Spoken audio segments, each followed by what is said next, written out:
გამარჯობა მეგობრებო, გულის შეტევის პირველი მიზეზი არ არის ქოლესტერინი, არ არის კალციფიკაცია.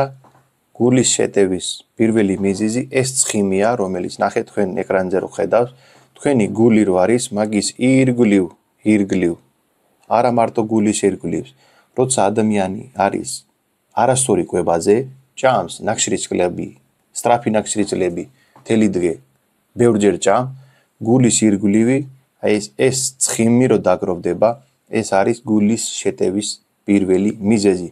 და რამდენის გინდა სისხლის გამათხელებელი დალიეთ, ეს არტერიერებში ტრიალებს სიცხლი, იმას გაათხელებს, მაგრამ გულის ირგლივ, რომელიც ცხიმი არსებობს, გულის დარტყმები უშლის ეს ცხიმი. თუ გაინტერესებს ეს ცხიმი როგორ მოვაშორო, არა მარტო გულიდან, გვიძლიდანაც და სხვადასხვა ორგანებიდან ბოლომდე უყურეს მერი ორგანოების გვერდზე, რომ ეს ცხიმი დაგროვდება, მეგობრებო, იმ ცხიმის პირველი მიზეზი არის ინსულინი. ინსულინის რეზისტენტობა.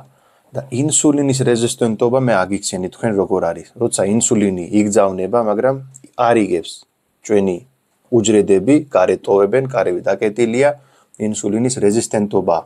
იმ დროს ადამიანი იწყებს სიმსუქნე, გასუქდება. კაცის ქამარი 40-ზე ზევით უკვე ინსულინის რეზისტენტობა. 32-ზე ზევით, 33-ზე ზევით, ქალის ქამარი თუ არის, ეს ინსულინის რეზისტენტობა, მაგას გაშინძვა არ სჭირდება. ცხიმი ჯერ შიგნით გროვდება, მეგობრებო, ორგანოების ირგვლივ და უშლით მერე თავის ფუნქციებს, ისევ გული და გვიძლი. და მერე წლების მერე გამოჩნდება, როცა ადამიანი კარგად სუხანია და მერე ფიქრობს, რომ რამე ერთი გამოსავალი ვნახო, რომ ეს პრობლემები მოაშოროთ. კი ბატონო, აი ერთი გამოსავალი არის აქ კვება. სწორი კვებით ეს 3-4 პრობლემა მოშორდება. არა მარტო 3-4. წიგნი შეიძლება დაწერო მაგაზე 500 გვერდიანი, რომ ეს სწორი კვება რამდენი დაავადებების ერთი მკურნალობა. თუ გაქვს ეგეთი მეჭეჭები ნებისმიერი ადგილზე, ან თუ გაქვს აი ეს ადგილები თავის სხვა კანზე შავი, ცათვალე ინსულინის რეზისტენტობა. ანალიზი თუ გაკეთებული გაქვს, ტრაიგლისერიდები თუ მაგალია, ეს არის ინსულინის რეზისტენტობის ბრალი. წონის დაკლება გინდა, მაგრამ ვერ იკლებს. არაფერი არ აჭამს, მაგრამ წონაში მაინც ვერ დაიკლებს.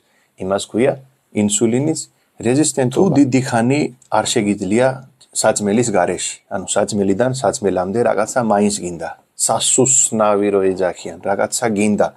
ეს არის ინსულინის რეზისტენტობა. და საიდან მოდის, რომელი საჭმელი გაძლევს ეს ინსულინის რეზისტენტობა? სიმჭვარი? არა. ცხიმი? არა. ხორცი? არა. იმას აძლევს ქართოფილი, სახამებელი, პასტა, მაკარონი, პური, ქორბლით გაკეთებული ნებისმიერი პეჩენიები, ტორტები, გერკულესი, მანი, ეგეთი ფაფები. ის გაძლევს თქვენ და თქვენი ბავშვებს ინსულინის რეზისტენტობა. ინსულინის რეზისტენტობის კიდე ერთი დიდი მიზეზია. სწორი კვებაზე თუ ხარ, მაგრამ მაინც ინსულინის რეზისტენტობა თუ დაგიმართება, ეს არის სტრესი, მეგობრებო.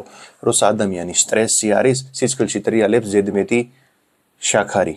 კიდე ერთი მიზეზია თუ გამე კარგად არ ძინავს. სტრესი თუ მაგალი იქნება, გამე კარგად ვერს დაიძინებს და დაიმატება ინსულინის რეზისტენტობა, რომელიც ნელა 1000 დაავადებების ქვეში მოგიყვანს. ინსულინის რეზისტენტობის კიდე ერთი მიზეზი არის ეს თეთრი ზეთები. სიმინდის რეფინირებული ზეთები. ეს ზეთი არის ყველაზე მავნე პროდუქტი თქვენი სამზარეულოში, მეგობრებო, იმიტომ ეს გაკეთებულია ჰექსენი და მაგალი ტემპერატურაში ყოველთვის თქვენ მაცივარში ინახავს ყველაფერი, რომ გარეთ არ გაფუძდე, მაგრამ ზეთი ეგეთი ტემპერატურაზე გამზადებულია, იქიდან გამოცლილია ყველაფერი, მარტო დარჩენილია ცუდი ქოლესტერინი. იმ საჭმელში თუ გააკეთებ საჭმელი, ტრაიგლისერიდი მოემატება, ქოლესტერინი მოემატება და visceral fat თქვენი ორგანოების ირგვლივ დაემატება ეს ცხიმი, რომელიც ვერადროს ვერ მოაშორეთ. თქვენ ვერს გეუბნობს, რომ თქვენი 20-დან 30%-მდე კალორია მოდის ამ ცუდი ზეთების გამო. იმიტომ იქ წვავს, იმ ზეთიდან გაკეთებული საჭმელის ჭამს. გარედან რო კიდულობს ნებისმიერი საჭმელი, იმ იაფი ზეთებიდან გაკეთებულია ეს. გარეთ ნებისმიერი რესტორანებში საჭმელი სად კეთდება, ეგეთი ზეთებში კეთდება. რომელიც არ არის სასარგებლო.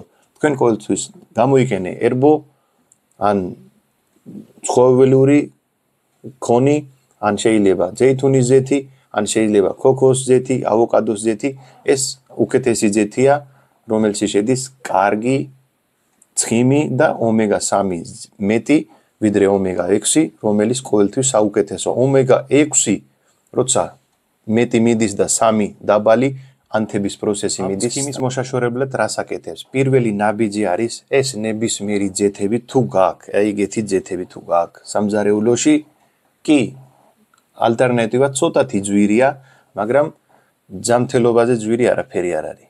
ეს ზეთი არ შეიძლება არც ერთი შემთხვევაში ძერ ეს ზეთი მოაშორე და მოიტანე საუკეთესო ცხიმი, ან სოფელში გაკეთებული კარაქი, ერბო, ზეითუნის ზეთი, ქოქოს ზეთი, ავოკადოს ზეთი, ეგეთი ზეთი. როგორც ყოველთვის გეუბნები, საწმელის ჭამის წინ 150-200 გრამი ბოსტნეული ჭამა დაიწყეთ.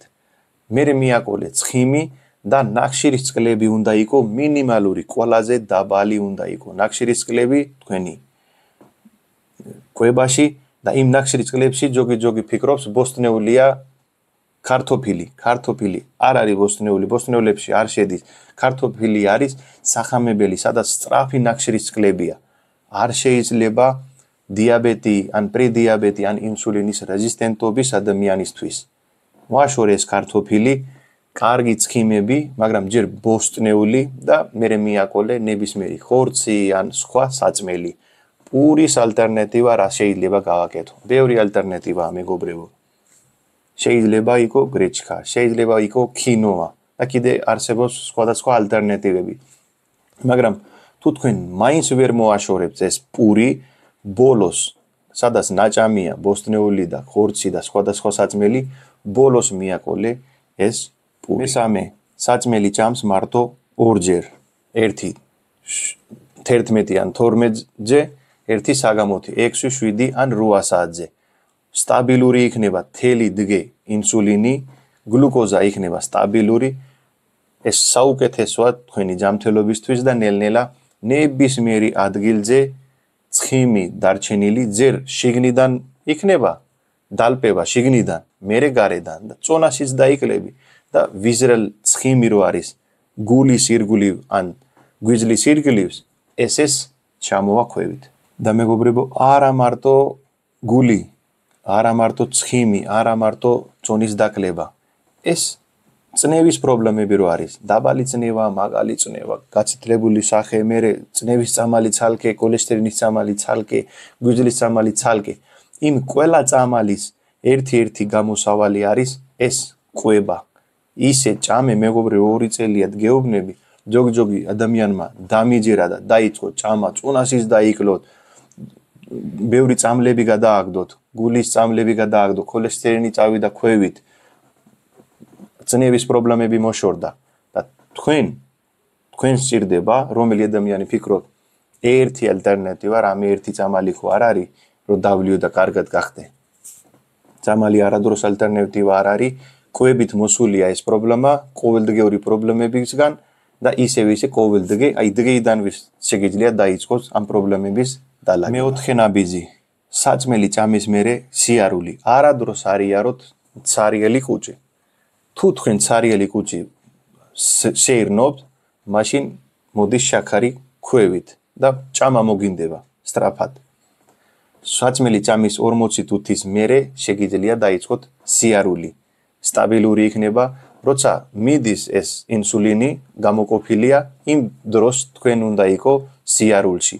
ან თუ ადამიანი ხარეგეთი, რომელი გარეთ ვერ ისერნებს, მაშინ დაჯდომით პოზიციით ეს სოლიუს კუნთის ვარჯიში შეიძლება გააკეთო. და ბოლო, თუ არა გაქვს კლული ან კუჭის პრობლემა, მაშინ საწმელის წინ ერთი სუფრის კოზი, ვაშლის ძმარი, წყალში შერეული, ჯერ დალიე, მერე დაიწყეთ ბოსტნეული და საწმელის ჭამა. ამ ჩამონათვალი პრობლემები და გულის პრობლემები საერთოდ მოშორდება.